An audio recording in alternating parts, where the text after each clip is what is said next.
Hello guys, I'm Tim Langston with Red Dog Bushcraft. Thanks for joining me once again for another video in hygiene. Now, in a previous video we talked about how to use your toilet inside your house if the power was to go out and you have access to water for flushing the commode. But what about if you're traveling or if you're at home and you don't have that water to spare just to flush the toilet? I have another option for you. I bought this particular product from an online store, and this is a toilet seat and lid that snaps onto a standard 5-gallon bucket. Now, in the bottom of this bucket, I have placed about 1.5 inches of peat moss. You just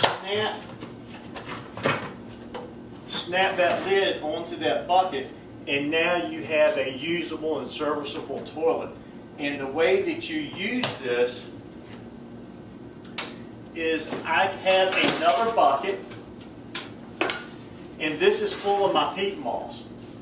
Now, you come on out, and this is made for going number 2 more than number 1. Now guys, the old number 1 thing, we just used like a big Gatorade jar or something like that, a wide top jar, and we'll disperse that out on the property somewhere and try to spread it around so that it's not in one place and doesn't stink. But in the number 2 category, once you go, all you need to do is in here I keep a disposable cup, and you take a cup full of this peat moss and you just sprinkle it on top of your excrement until you have completely covered it. Now, I don't know what the chemical makeup is of peat moss, and I've heard from others on YouTube, and I've read that you can use sawdust also. I don't really have a lot of experience with the sawdust, but I know with the peat moss, and they say it's true with the sawdust also, that it doesn't stink. So you can have this. I have mine set up in my garage, and if we can't use the toilets, we can come out, and there's a couple of 5-gallon buckets sitting here, and everything we need are contained within these buckets. Now, just a couple of tips. One bag of peat moss, it says it is 3 cubic feet of compressed peat moss. And that bag, well, here, I'll show it to you. This is the bag that I purchased, and I bought it from I believe this comes from Lowe's or Home Depot. And this is how much I removed that filled up an entire 5-gallon bucket twice. So probably 6 inches by 1 foot by 6 inches. It's more than enough to get you through a couple of weeks of using the bathroom, even if you have a big family. So what do you do once your bucket gets full? Well, the idea is you wait until it gets anywhere between 2/3 and 3/4 of the way filled. You put some more peat moss on top, and then you take this lid off and you put a solid lid on top of it.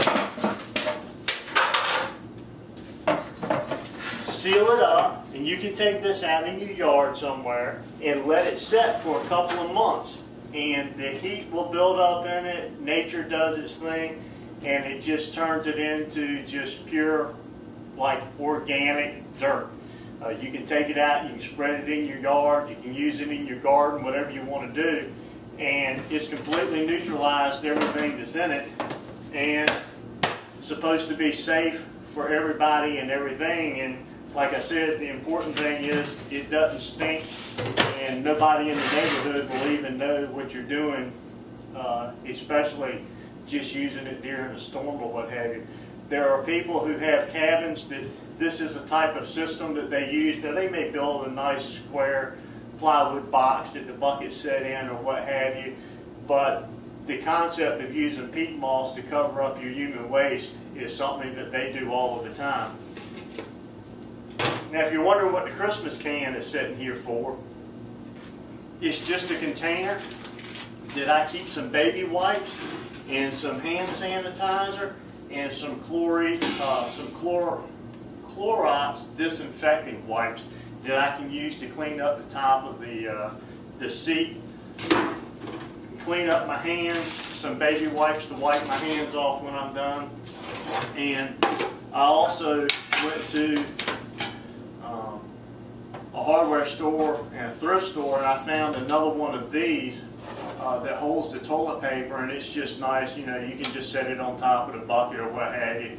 But I found a little stand that breaks down and it stores away small, and that's a nice thing to have so that your toilet paper is right there within reach and a couple of extra rolls real close by. And the only other tip I'd like to give you in this particular series, or this particular video, is that out in the garage, because it becomes the bathroom, we put a little sign on the door. It's a metal door going in and out of my house, so that makes it easy when someone's in the restroom. And I use a battery-operated lantern instead of candles or some type of an oil lamp. For a short period to come out to use the bathroom, to go back in, the battery-operated lantern, I just feel better about it. Being a firefighter, you know, trying to cut down on flammable items out in my garage, especially during a power out situation, is a good thing. Now, we've also used this system when we've gone camping, especially if we're car camping and staying in tents and we're in an area that is a little primitive as far as the facilities, and it works great. I bought one of those little small shower tents, which you'll see later on in another hygiene video where we'll start talking about taking showers, and it's a very small, I guess it's maybe 4 foot by 4 foot tent that's set up that you can use as a porta-john or a shower. And we set these buckets in there, and that works great.